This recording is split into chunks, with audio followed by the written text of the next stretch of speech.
While it seems like on a daily basis the world may be on a tinderbox, we have a special guest today named Michael McNamara, and he has served in the Marines, and he's been deployed in Iraq and Afghanistan, and he served a combined total of about 13 years. Welcome to The Truth, Michael. Well, first of all, John, thank you very much for having me. And I love the name of your program because the truth matters, right? I think the truth matters. And I did some talk show hosting. That's how I got my start in the media business. And I always thought the truth was important. And you see so many people who cover issues, and it's about a political agenda, left or right. And so I appreciate the title of your program because the truth is important.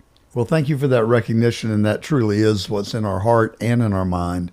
We're searching for the truth, Democrat, Republican, conservative, liberal, Christian, agnostic, Jewish people. It does not matter. I just think that the truth should be the one thing that we can all agree that we are going to aspire to glean. So does it feel to you the world is really kind of on edge right now? We've got wars in Gaza, we've got wars in the Ukraine, and now we've just had a 10-day war between Israel and Iran, and it's a world seems like a pretty scary place right now. What's your impression? Well, I would tell you, I'm a little bit on the far side of that, to be honest with you. I think it was much more scarier when Israel was dealing with Hamas, Hezbollah, and the Houthis, with Iran sponsoring all that, not knowing where that was going to go. And so I think we're getting towards, I think, a better place. And that is Iran being held responsible as a nation for what they do. And so we'll see if this ceasefire holds. But, you're right about Ukraine, and Russia. The interesting thing about what has transpired in the last 48 hours is that neither Russia nor China lifted a finger to help the Iranians, right? And that was a very clear message to them. And so they are not in a good position, and because they know all they have to do is step out of line, and if we wreck their oil infrastructure, there will be regime change. They know that because their economy is already in a bad situation. So I think, really, from my perspective, having been a participant in all this stuff, I think it's trending to a better place. Well, I think that is a very insightful and appropriate insight. I think, from my standpoint, since I'm not in the military and I've never served in the military, and I think I would be better off had I had that experience, frankly. My brother was in the Air Force, and he served 4 years, and then he went on and did his career. But at age 50, he went back in the Air Force Reserves, and he served at MacDill Air Force Base through Desert Storm 1, and then they called him back for Desert Storm 2, and then my wife and family and I just went to Arlington to celebrate his life about 2 months ago in a very moving ceremony with full military guard. And I was like, well, he really gave purpose to his life, and that day helped us recognize it. But back to the more current events, I think you're exactly right. I mean, Iran for 50 years has terrorized this country and the world.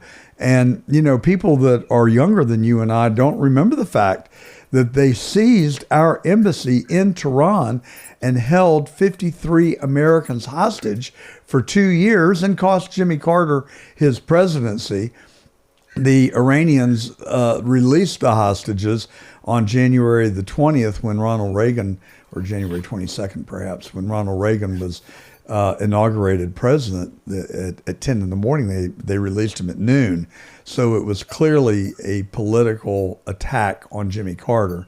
What's the difference about Iran, our handling of Iran today, and our handling of Iran way back when? Well, I will tell you, in 1983, I joined the Marine Corps. I was in officer candidate school.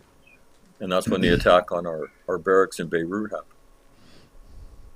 And so It was a very sobering experience watching people get pulled out of rubble, bodies pulled out of rubble, wearing the uniform that you were wearing, right? Wearing the PT shorts you were wearing and things like that. And so, as Marines, right? We have no love loss for Iran, right? The Iranian people, we have no issue with You know that what I government. think, Michael, truly? I think they've had it coming to them for a long time. And Oh well, let me tell you. I would say don't stop with the three bombings that we've done. Go in and take the leadership and the regime out. But that's me sitting in the comfort of my living room in West Palm Beach on the Intercoastal Waterway. Okay, the reality is we want peace, and that formula would not lead to peace. I don't believe, but I think that the Iranians are now on notice that you screw around anymore, and there is a lot worse to come your way. Do you think? Well, I think and again, I've spent a lot of time in the region, and so what you have to understand is you're the infidel, and this is jihad. They can say anything, they can do anything, and it doesn't matter because you're the infidel. They don't have to act with honor or integrity. And know this, John, you will convert by the sword or you will convert of your own intelligence, but you will convert. And they look at the West and the way we live, right? And they see us as a weak culture. They view our restraint because the only thing that matters in that part of the world is the heavy hand, is strength. And so when you show restraint, they view that as Uh weakness. huh. And so to me, what's happened is we've dealt with their proxies for a long time. When General when President Trump killed General Soleimani, that was the first shot at them saying we're going to hold you accountable, right? And so we've been playing whack-a-mole, and that's the game they want to play, right? They used all that money we gave them, and they financed the Houthis and all the rest of what they do. Well, now all those are gone, and in the movie The Godfather, when Vito Corleone brings Michael back from Italy, he has a meeting, right? And they're sitting around the table. He says, if something happens to my son, if he slips on a banana peel, if he accidentally hangs himself in his jail cell, I'm going to come looking for answers to the people sitting around this table. And that's what Mm-hmm. we've essentially told Iran. We're done with the whack-a-mole stuff. We're done with the proxy stuff. Now it's us and you. And they don't have a military that can stand up to the Israelis, let alone to the United States, right? And we're not talking about a boots on the ground event. We're talking about you better stop. And I agree with you. If they don't, the only thing that they understand is the use of force. And so, as much as we would like it to be done, it might not be done. And we have to be willing to go there again if you want the outcome that we need, because they can't have a nuclear weapon. They cannot have that. And so, well, you're right. We're not, if we might not be done. And if we're not done, then so be it. So did I understand you correctly to say that you were in Beirut when the embassy was attacked? No, I was in officer candidate school in Quantico, Virginia. I see. And so we were watching it on TV. And I remember one of our staff sergeants came in, and he said, watch that stuff, right? Because that's where you're headed. Mm. He said, and this is a deadly serious business. And then he pointed to one of the racks. He said, see that bed right there, that rack? And we all said, yes, staff sergeant. And he said, that second lieutenant, and I won't say his name, he said, he slept there less than a year ago. Mm. He's dead now. He said, so when you think about what you do here, it's deadly serious business, and you better have your brain involved in it. And so it was a very sobering experience. And then I met, since then, serving, met all kinds of people that were there, interviewed a bunch of them, and it was a horrible day as a Marine Corps, and we haven't forgotten it. So anything bad that can happen to the Iranian military, we're all about it. And Yeah. if we can help out, we'd be delighted to do it. Right. I celebrate that, and I join you in that spirit. It is it possible? I mean, you go back through the ages. There have always been horrific wars. It seems like, and in this country, really, I mean, I think we'd be disingenuous if we didn't recognize the fact that war has been part of our culture since the beginning. And it seems like every few decades we get into another horrible war. Just in my short life. I was just a child when the war with Korea was very much a war. Then we entered into Vietnam. I remember reading the paper as a teenager, wondering if the headlines were ever going to change, because every single day, year in and year out, for the better part of 10 or 12 years, Vietnam was the leading headline in the newspaper virtually every day. Then we got past that, and I thought, well, we're going to have peace now. And it wasn't too long before we're in a war with Iraq. Then it was Afghanistan. Now we're battling, and we're not battling, but we're supporting a war between Israel and Iran. We have. Hopefully the ceasefire, as you mentioned, will stick. I think Joe Biden provided all sorts of ammunition to the Ukraine. And so you could say that we had been at war with Russia, which I think was the most irresponsible act of any president. They were allowing our munitions to be fired into the heartland of Russia. If that wasn't provocative and an invitation to start a nuclear war, I don't know what it was. And I think that President Trump says he wants to be the president of peace. He wants to bring peace to the world. Is it possible? Can we get there? History would tell you no. History would tell you no. And so there's a great memo. Not the answer I was looking for, but unfortunately, I have to agree with you. Well, there's a great memo written by a guy named Lynn Wells. And there's a thing called the Quadrennial Defense Review. And every 5 years, the DOD, the big timers there, they look into the future. So Lynn Wells was asked by Donald Rumsfeld in 2000, will you give me your thoughts on what 2010 will look like? And Lynn Wells starts in 1890, and he says, if you were one of the world's superpower, you'd be England, staring across at your enemy, France. In 15 years, you'll be allied with France in a fight against Germany. Right? After that, the Depression starts. There's no war. Nobody can go to war. 8 years later, World War II starts. Right? And now we do it again.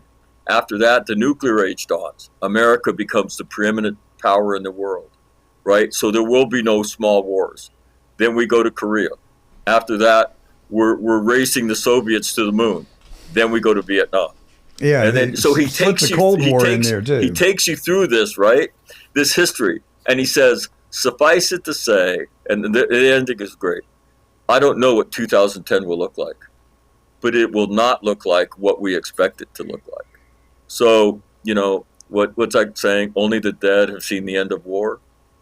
I think it is a fact of life. And when you're, again, the world's preeminent military power, and you are the unique nation that we are, and people now scoff at that notion, but I've lived it. When we were in Iraq, the sheikhs, they kept asking us, what do you really want? What do you really want? And we said, well, we want to hand you, we want to do these things and then give it to you. And they said, no, nobody does that. That doesn't make any sense. You're going to turn on the power. You're going to dredge the river and restart our irrigation. You're going to help us with the streets, right, and help us with schools, and then you're just going to give it to us and leave. And we said yes. And they said, we don't believe it.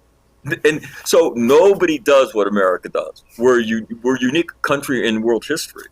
And so, sadly, again, I don't think Donald Trump had any choice in whether to do what he did. I think Iran with a nuclear weapon is a non-starter. Cannot happen, right? And the question was, would the Israelis be able to get deep enough to destroy it? When the answer was no, then I think it was a no-brainer that the United States would do it.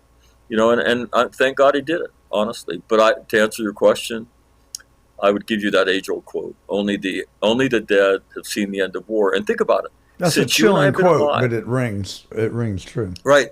Since you and I have been alive, there's been fighting in the Middle East. And you and I will both die, and they'll still be fighting.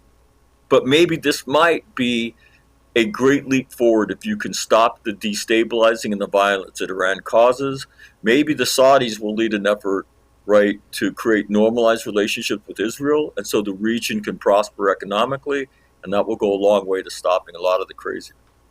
I keep asking myself, what is the matter with the adage of live and let live? Is that not possible? I mean, I believe in God. I am Protestant, but I don't push my religion on anyone. And frankly, I'm grateful for the fact that I believe in God. I find I truly derive a lot of comfort from my faith. And so I feel bad for people that don't have that comfort in their lives. But it's not my mission to convert anybody to anything. I might like to convert some Democrats to the Republican side of the spectrum. But aside from that, what is preventing people in the world from adopting a course of live and let live? Ignorance. I mean, I've seen it in Afghanistan. I've seen it in Iraq. You go to the Korean Peninsula, you've seen it. It's populations that are captured that do not have a free exchange of ideas. So people cannot ask hard questions, right? And they get indoctrinated into this, into this hate. And then and their leaders are telling them that. And so they go, just in Syria over the weekend, to go into a church and kill innocent people. I mean, how is that the right thing to do for anybody? But in the name of jihad, right? In the name of jihad, right? It's okay to do that to the infidel. It's just so sick and twisted, So I don't. Again, a lot of times those guys are handled very tightly. They're high, right? And they're kept in a very secluded place. Mm-hmm. And it's very sick stuff.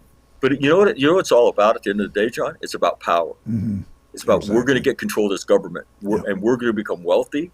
We're going to run this thing, and we're going to run it for ourselves. Now, they don't say that, but you look at every one of them, and that's exactly what they do.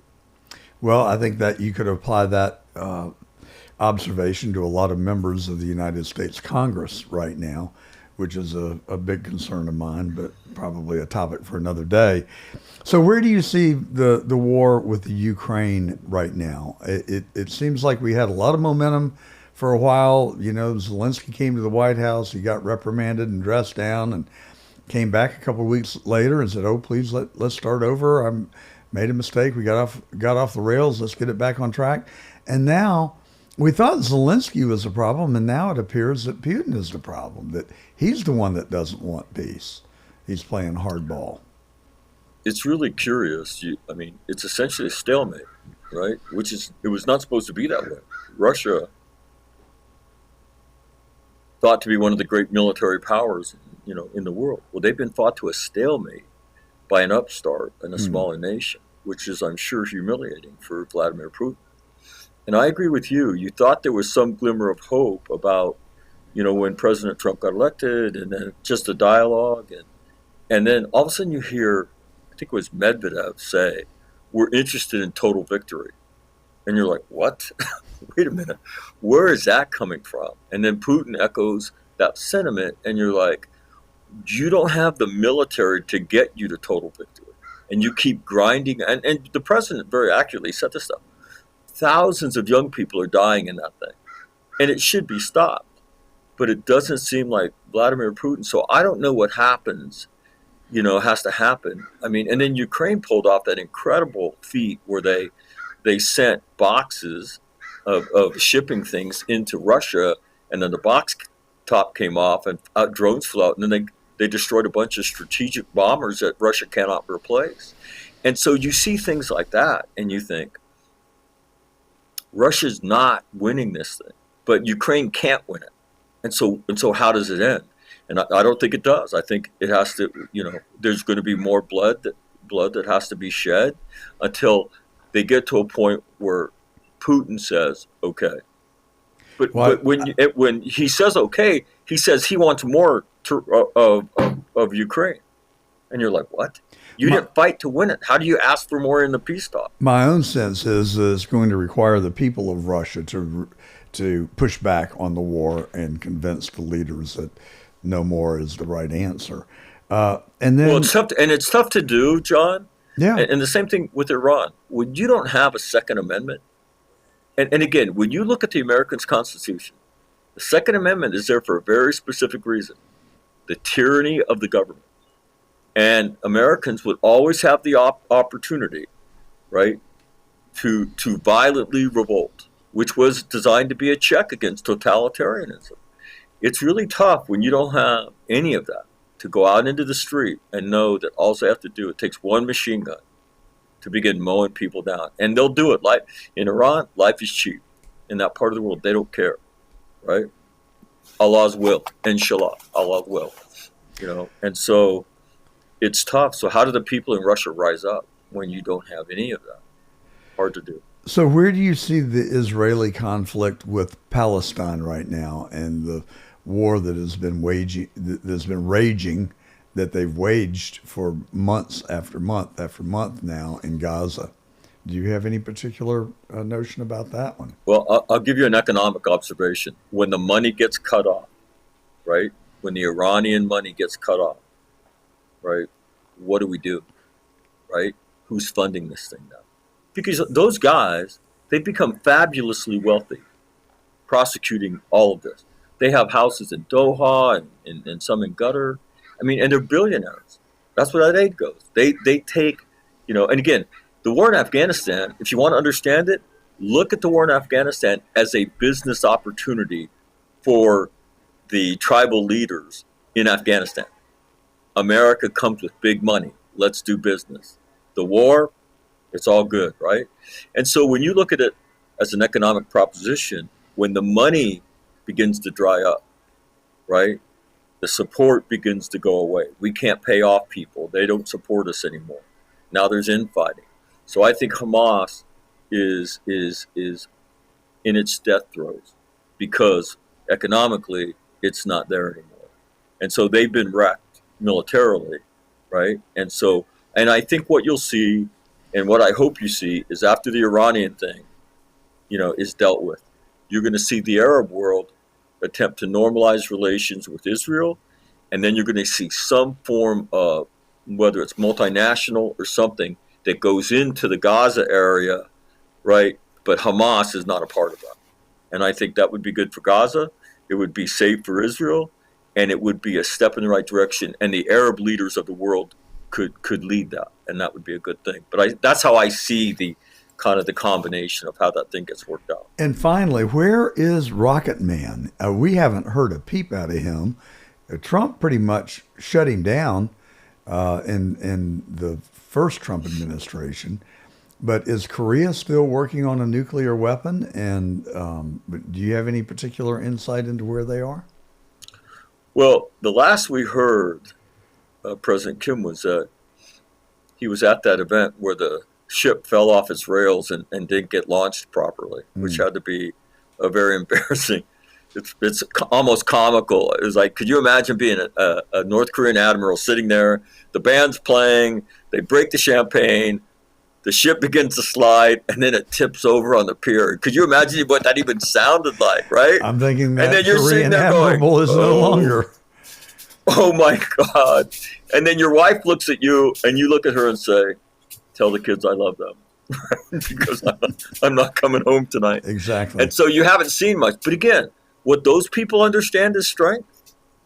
And when you'll use it, they tend to walk the line. Right? I mean, look at Iran. Now we'll see what they do. But their retaliation, they back channeled through Iraq and was it the UAE or Qatar? Hey, we're going to shoot something into the dirt, tell everybody not to get excited. It's so that we could say we retaliated. That is right? exactly my interpretation. I could not agree this whole with you kabuki more. dance, right? Yeah. They did the same thing with Soleimani. They shot a bunch of stuff in the dirt. With the accuracy of modern weapons, John, if I'm going to shoot something at you, a precision-guided weapon, I will hit the R in the truth sign behind you. That's how accurate they are, right? And so again, strength among people like that and the willingness to use it on them, not their proxies, is what gets their attention. So we'll see what happens. Iran is very vulnerable, though, because they cannot protect their oil infrastructure from the Israelis or us. And they know, you go ahead and do something, and we'll wreck it, and the regime will be changed because the people will not be able to take if the oil industry and the oil revenue gets shut off. Right.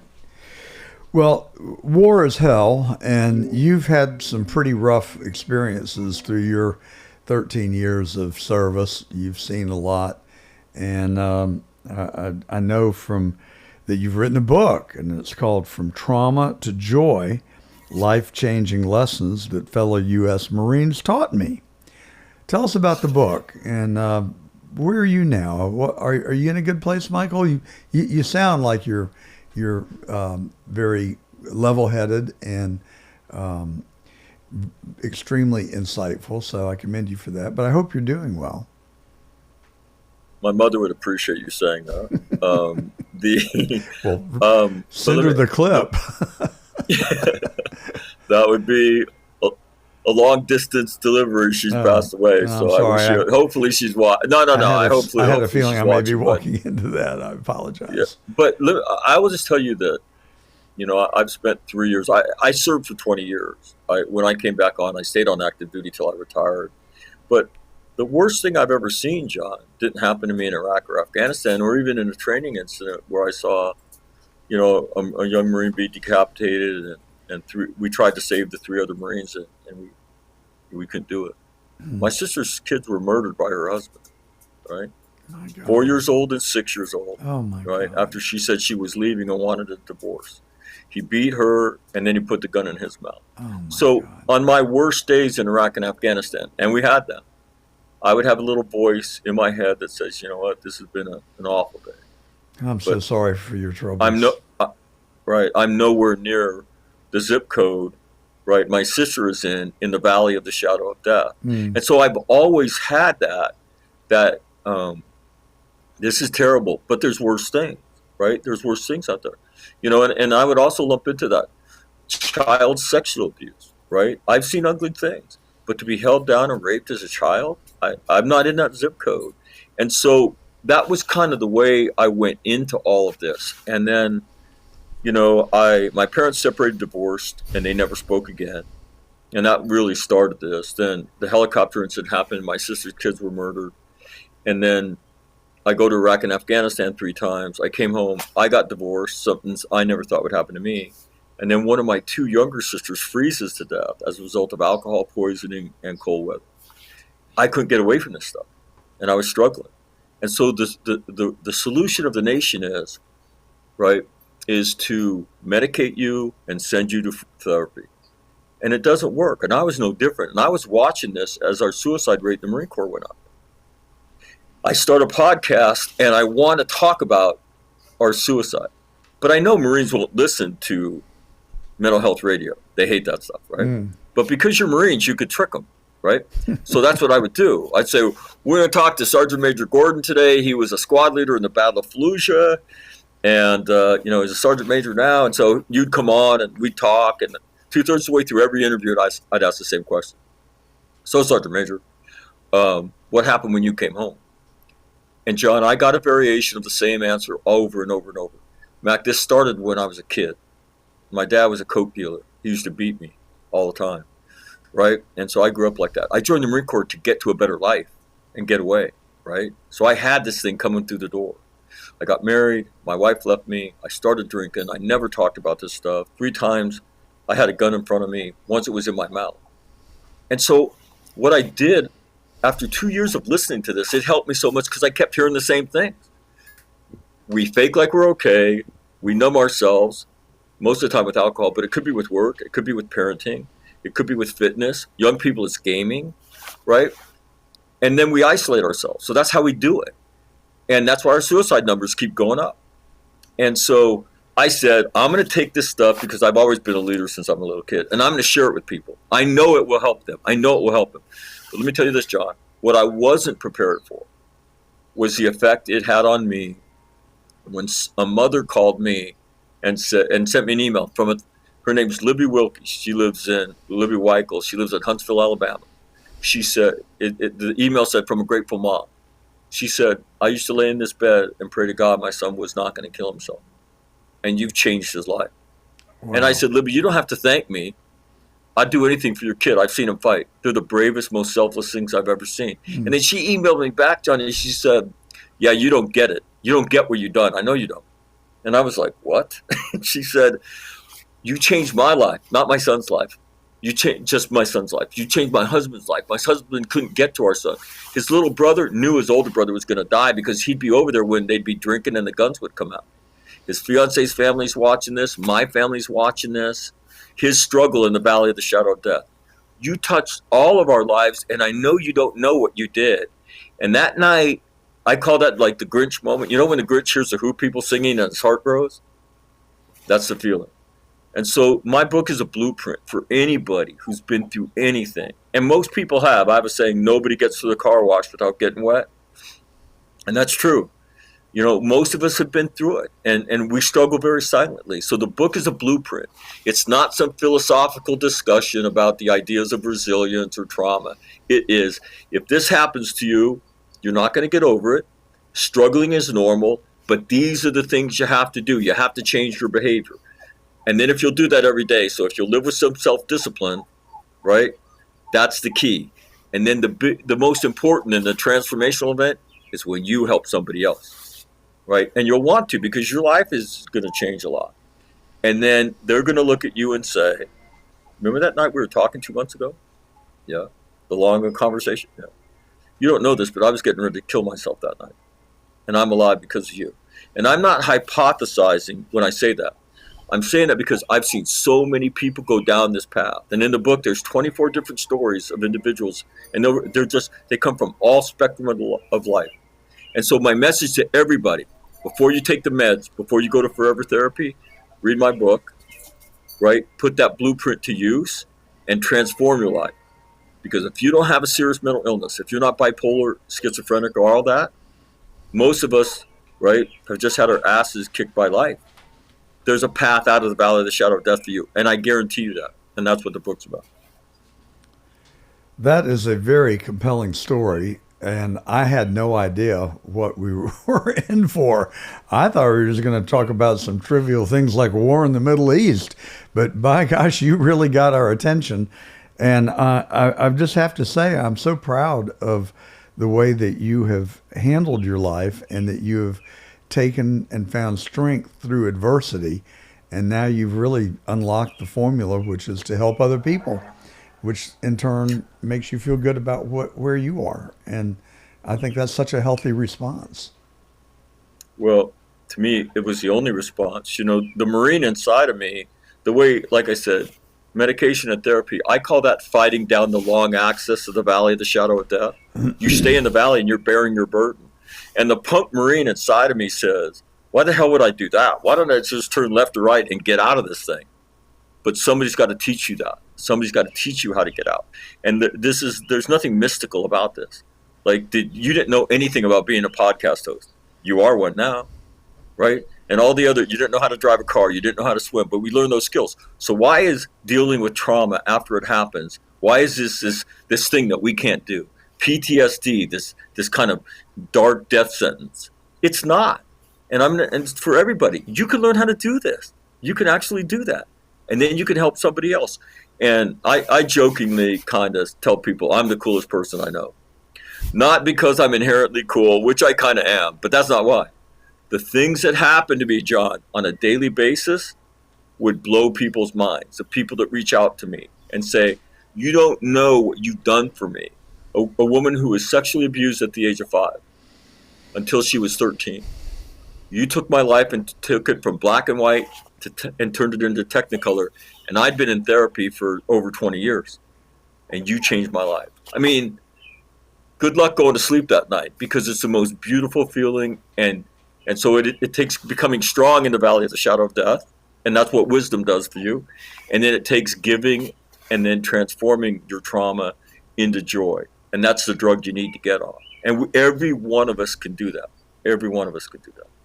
Michael McNamara, a patriot, a soldier, and an author, and a father. Hold on. Well. A Marine. A Marine, not a soldier. Come on, John. I've revealed the lack of my military training. A Marine. Don't make that mistake. And the author of From Trauma to Joy. Where do we find your book, and how's it doing? It's on Amazon.com, and it's doing good, then obviously the more great shows I appear on like this, and just on the sidebar, the power of what I do, which I call post-traumatic winning, winning in the valley of the shadow of death. As a Marine, we went on Iwo Jima, we won in Iraq, we won on battlefields in Afghanistan, but we can't win in the valley of the shadow of death? Oh, hell no. At the end of the day, we will win there. So this idea is post-traumatic winning.